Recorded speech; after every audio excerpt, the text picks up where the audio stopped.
students from the Sibelius Academy conducting the Oulu Symphony this week, and their teacher Sakari Oramo. Welcome to Oulu. Thank you, great to be here. Why this concert is programmed with some of the most wonderful classical music orchestra pieces from the history of music, almost like the concert is the Vienna Philharmonic New Year's concert? Well, not entirely. You know, the challenge of planning a program for 7 different conductors, all doing something sensible musically, is quite a challenge.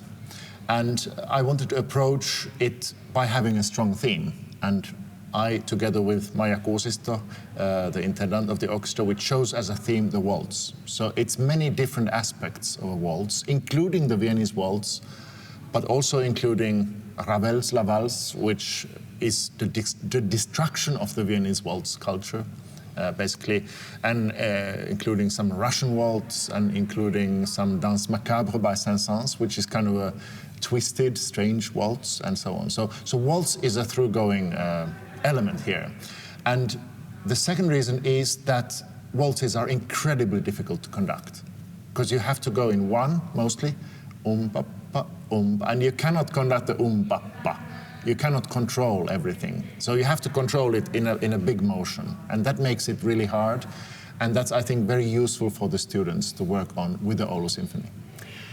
The Sibelius Academy education program for conductors is known to produce star conductors. So when you do this job of teaching them, are you trying to produce star conductors, or are you trying to produce conductors? I'm trying to educate good conductors, sometimes even great conductors. It's very hard to predict who will become a star conductor as such, and actually what is a star conductor? For me, it's someone who does her or his job seriously, who studies the music thoroughly, who knows it, who knows how to communicate with musicians, with audiences. And it's not necessarily always the stars that we see on record sleeves. There are also stars that are less known, but even much better than the very famous names. So what have you learned during these 2 days that you've been rehearsing Oulu Symphony? Well, as Sakari was saying, we're focusing on the waltz, and that's one of the hardest things for us to conduct. And Ravel La Valse, which is the piece I'm conducting this week, is probably one of the hardest pieces I've ever conducted, because you have to find a rubato, you have to kind of waltz with the orchestra, but you have 70 musicians in front of you that you all have to take with you in this waltz, and it's very tricky. So learning to conduct that piece is definitely a valuable experience.